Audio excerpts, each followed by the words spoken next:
రీసెంట్గా social media అంతా కూడా లెవియాథాన్ స్నేక్ గురించి ఎక్కువగా మాట్లాడుతున్నారు. కొన్ని యూట్యూబ్ ఛానల్స్ అయితే బైబిల్లో ఉన్న విషయాలను తీసుకొస్తూ బైబిల్లో ఇలా కూడా రాయబడింది, బైబిల్లో ఈ విధంగా చెప్పబడింది లెవియాథాన్ కొరకు అని కొన్ని విషయాలను తీసుకొచ్చారు. అయితే వ్యూవర్స్ అందరూ కూడా దయచేసి గమనించవలసిన ఒక విషయం ఉంది. అదేంటంటే అన్ని యూట్యూబ్ ఛానల్స్ వాళ్ళు చెబుతున్న విషయాలన్నీ కూడా నిజమే అని దయచేసి ఎవరు కూడా నమ్మకండి. ఎందుకనంటే బైబిల్లో కొన్ని విషయాలు ఏదైనా వాళ్ళు చెబుతున్నారంటే అది వాక్యానుసారమా కాదా అని ఆలోచించుకోవాల్సింది మనమే. నేను ఎప్పుడూ ఒక మాట చెప్తాను, న్యూస్ చూసి బైబిల్ చదవకూడదు, బైబిల్ని చూస్తూ న్యూస్ చూడాలి. అప్పుడే బైబిల్ అంటే ఏంటో మనకు అర్థమవుతుంది. కానీ అందరూ చేసే పెద్ద పొరపాటు ఏంటంటే న్యూస్ చూస్తూ బైబిల్ని చూస్తారు. మరి ముఖ్యంగా కొన్ని యూట్యూబ్ ఛానల్స్ వాళ్ళు ఇన్ఫర్మేషన్ కోసం కొన్ని ఆర్టికల్స్ చదువుతారు. ఆ ఆర్టికల్స్ చదివినప్పుడు ఆ ఆర్టికల్స్లో ఏముంటుందో దాన్ని వాళ్ళు మరి వాళ్ళ వీడియోస్లో వాళ్ళు చెప్పుకుంటారు. కాబట్టి గమనించండి, వాళ్ళు ఆర్టికల్స్ చదివి మీకు ఆ విషయాలు అందిస్తున్నారే తప్ప బైబిల్ అంటే ఏంటో వాళ్ళకి తెలీదు. మరి ముఖ్యంగా ఒక మాట చెప్తున్నాను, బైబిల్ ఎవరికి అర్థమవుతుందంటే బైబిల్ ఎవరైతే దేవుని ఆత్మతో ఆత్మ సహాయంతో బైబిల్ చదువుతారో వాళ్ళకే బైబిల్ అర్థమవుతుంది. ఆత్మ సహాయం లేని వారికి బైబిల్ అర్థం కాదు. కాబట్టి వస్తున్న ప్రతి మాట, చెబుతున్న ప్రతి మాట దయచేసి నమ్మక, బైబిల్ ఏం చెప్పిందో అర్థం చేసుకోవడానికి ప్రయత్నించండి. ముందుగా నేను కొన్ని విషయాలు క్లారిటీ ఇస్తాను. అదేంటంటే లెవియాథాన్ కొరకు కొన్ని విషయాలు చెప్పారు. అదేంటంటే అది భయంకరమైన జీవి అని, సముద్రంలో ఉంటుందని, అది తుమ్మితే వెలుగు వస్తుందని, దాని నోట్లో నుండి అగ్ని వస్తుందని, దాని శరీరం అంతా ఇనుము వలె ఉంటుందని ఏదైతే వర్ణించారో ఆ వర్ణన అంతా కూడా నిజమే.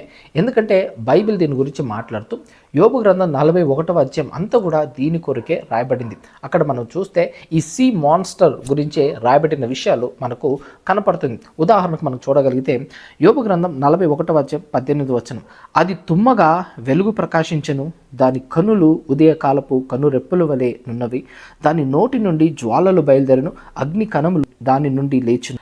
చూడండి, బైబిల్ ఇచ్చిన వర్ణన, తుమ్మితే వెలుగు వచ్చిందనంట, నోరు తెరిస్తే అగ్ని జ్వాలలు వస్తున్నాయంట. అది గనక అని ఊపిరి పీల్చుకుంది అనుకోండి, ఆ ఊపిరి పీల్చుకుంటే నిప్పులు రాజుపెట్టును అనే మాట రాయబడింది. 21వ వచనం, దాని ఊపిరి నిప్పులను రాజుపెట్టును, దాని నోటి నుండి జ్వాలలు బయలుదేరను. చూసారా, అంటే ఏదైతే వర్ణనగా బైబిల్లో రాయబడిందో ఆ వర్ణనతో కొన్ని మూవీస్ కూడా వచ్చాయి, ఆ మూవీస్ కూడా తీశారు.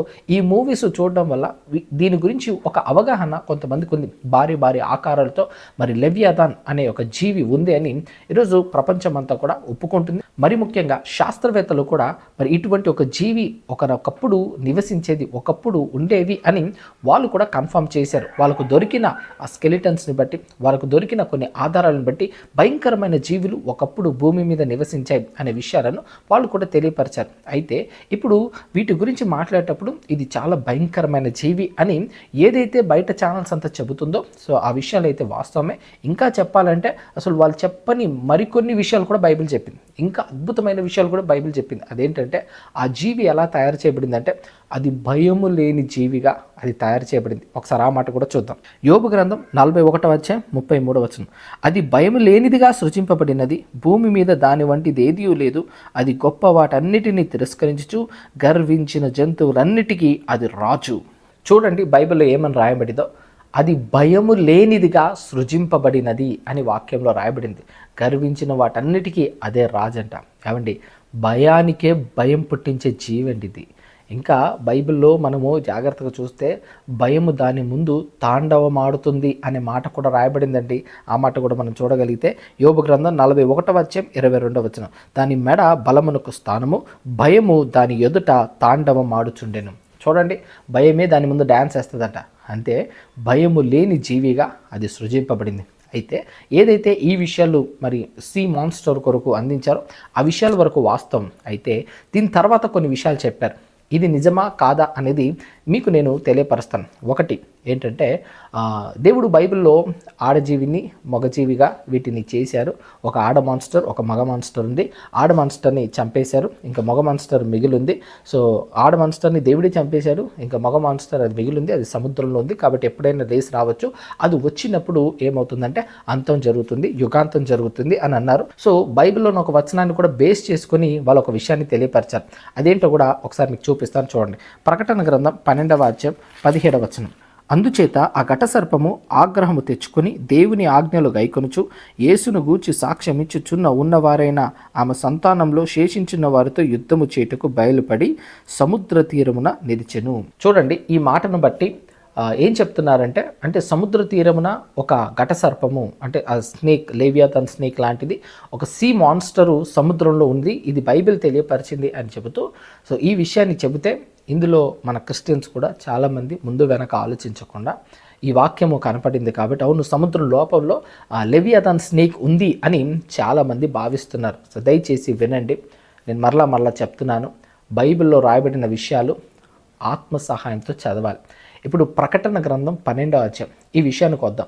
ప్రకటన గ్రంథం 12వ అధ్యాయంలో మనం చూసినప్పుడు ఎర్రటి ఘట సర్పానికి సూర్యుని ధరించుకున్న స్త్రీ గురించి, సో వీటి రెండుకి సంబంధించిన విషయాలు అక్కడ మనకు ప్రకటన గ్రంథం 12వ అధ్యాయంలో కనపడుతుంది. ఇంతకీ ప్రకటన గ్రంథం 12వ అధ్యాయంలో ఉన్న విషయాన్ని చూడగలిగితే, అంటే ప్రకటన గ్రంథం అంటే అందులో అన్ని అలంకరణ రూపంలో రాయబడిందండి. లిటరల్గా మనం ఏది తీసుకోకూడదు. సో బయట వాళ్ళకంటే ఆత్మజ్ఞానం, ఆత్మసహాయం ఉండదు కాబట్టి ఏదో ఆర్టికల్స్ చదివేసి దాన్ని లిటరల్ మీనింగ్ చెబుతారు. మనం ఆలోచించాలి కదా. లెవియాథన్ అని ఒక న్యూస్ వచ్చిందని ఆ న్యూస్ని బట్టి బైబిల్లో ఉందని చెప్పి బైబిల్లో కలిపేసి దాన్ని ఏదో చెప్పడానికి, అవును అది సముద్రం లోపల ఉంది అని చెప్పడానికి అది ఎంతవరకు వాస్తవం ఒకసారి ఆలోచించండి. బైబిల్లో ఉన్న మాట జాగ్రత్తగా ఆలోచించాలండి. ఇప్పుడు ఎర్రటి మహాఘట సర్పం అంటే, ఈ ఘట సర్పం దేనిని పోలికగా దేవుడు తెలియపరుస్తున్నంటే అది భయం లేని జీవిగా అది జీవించింది కాబట్టి ఈరోజు దురాత్మలు, అపవిత్రాత్మలు, దయ్యాలు ఇవన్నీ కూడా దేవుని భయం లేకుండా విచ్చలవిడితనంతో అది బ్రతుకుతుంది కాబట్టి దానిని వర్ణించడానికి పోలికగా ఘట సర్పం అని పోల్చారండి.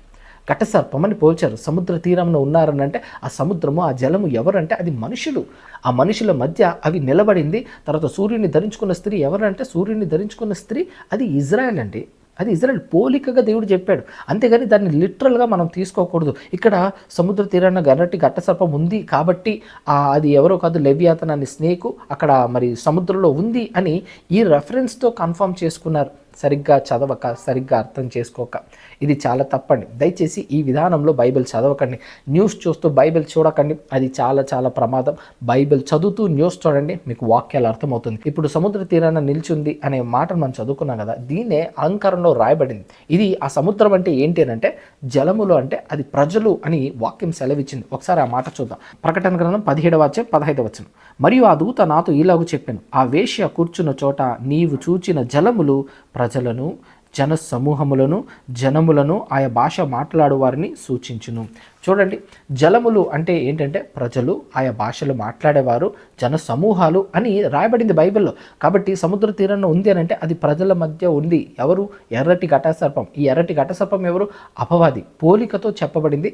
పోలికగా చూసి అలంకరణతో చెప్పబడిన విషయాలు అర్థం చేసుకోవాలి. కానీ ఇలా రాయబడింది కాబట్టి లిటరల్ మీనింగ్ తీసుకొని ఆ సముద్రంలో మరి లెవియాథన్ స్నేక్ ఉందని అనుకోవడం మాత్రం పొరపాటే. అయితే మీకు ఇప్పుడు ఒక సందేహం రావచ్చు, అదేంటండి బైబిల్లో రాయబడింది కదా, చిన్న పెద్ద జీవులన్నీ కూడా మరి సముద్రంలో ఉన్నాయని దేవుడు రాయించాడు కదా, వీటి కొరకు మకరం అని కూడా అన్నాడంటే అవును అన్నాడు.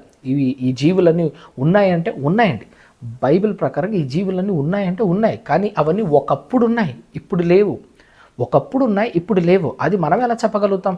వాక్యమే చెప్పిందండి, బైబిలే చెప్పిందండి. అవి ఒకప్పుడు ఉన్నాయి కానీ ఇప్పుడు ఈ ప్రజెంట్ టైంలో అయితే లేదు.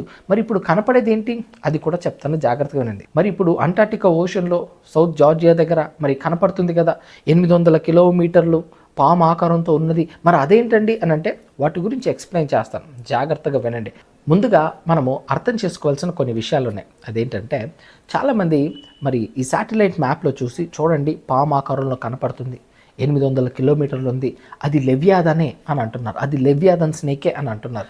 అవి ఇన్ని రోజులు సముద్ర గర్భంలో ఉండిపోయింది, కానీ ఇప్పుడు అది బయటకు వచ్చే ప్రమాదం ఉంది. ఎందుకంటే ఇప్పటి వరకు సముద్రంలో మనకు 5% గురించి తెలిసింది, 95% ఏముందో మనకు తెలియదు. కాబట్టి ఇప్పుడు వీటి ద్వారా మరి తెలుసుకుంటున్నాం అని ఇప్పుడు ఈ న్యూస్ని బయటికి తీసుకొచ్చారు. ఎప్పుడు ఈ డూమ్స్డే ఫిష్ బయటికి రావడం, తర్వాత చాలా చేపలు ఒడ్డుకొచ్చి చచ్చిపోవడం, ఇవన్నీ చూసిన తర్వాత ఇప్పుడు ఈ న్యూస్ సెన్సేషన్ చేశారు. అంటే ఏదో ఒక సెన్సేషన్ న్యూస్ కావాలి కాబట్టి ఎప్పుడు ఏదో ఒకటి ట్రెండీగా న్యూస్ ఛానల్స్ వాళ్ళు తీసుకొస్తుంటారు. కనపడేవన్నీ నిజమని అనుకుంటే ఎలా? సో ఇది దానికి సంబంధించి కాదండి.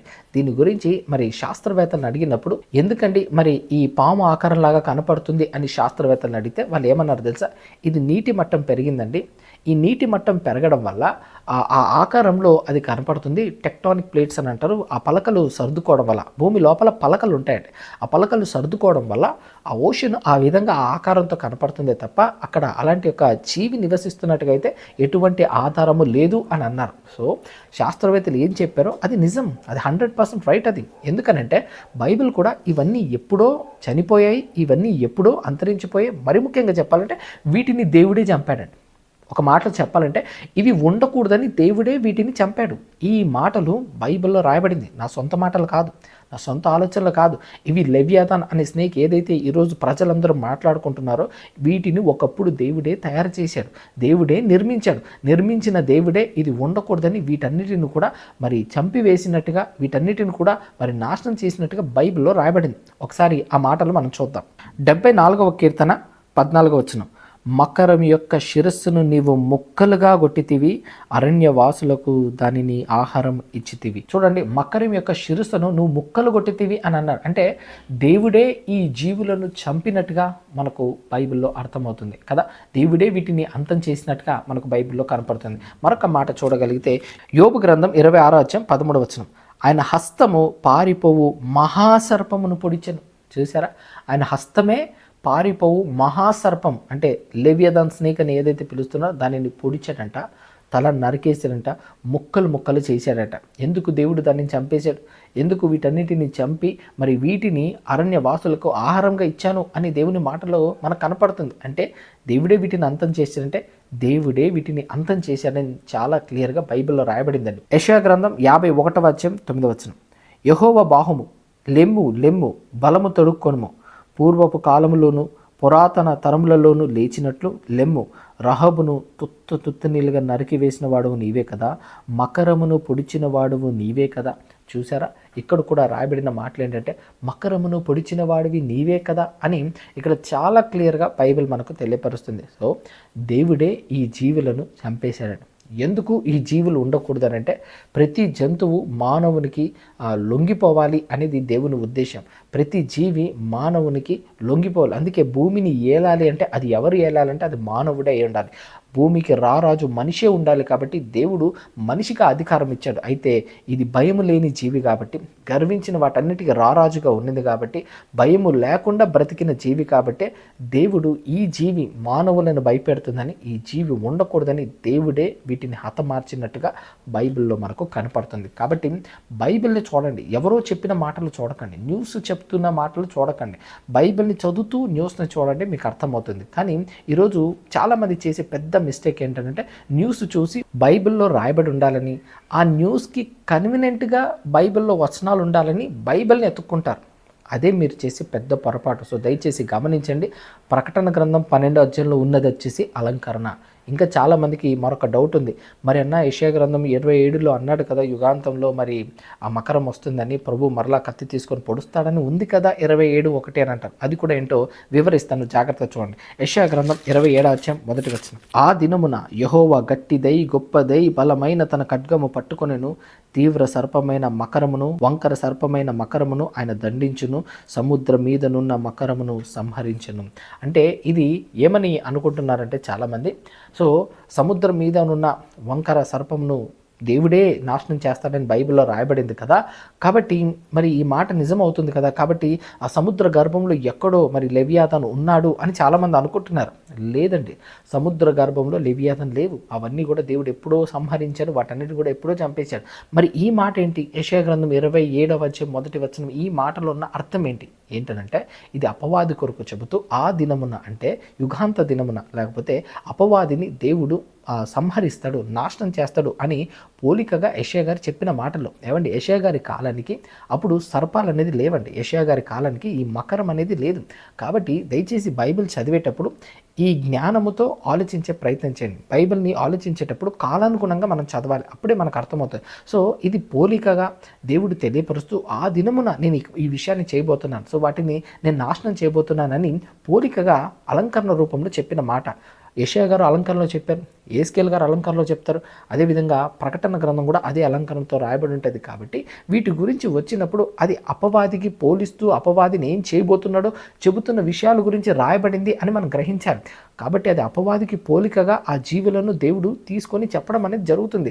యూదా గోత్రపు సింహం అని అంటాడు, అంటే సింహాన్ని పోలిక అక్కడ, అంతేగాని అక్కడ సింహం ఉంది అని కాదు, అది పోలిక. అది అదేవిధంగా గొర్రెపిల్ల అంటే గొర్రెపిల్ల, వధింపబడిన గొర్రెపిల్ల అనగానే గొర్రెపిల్ల కాదు, అది యేసుక్రీస్తు వారు, పోలికగా అది తీసుకోబడిన జంతువు.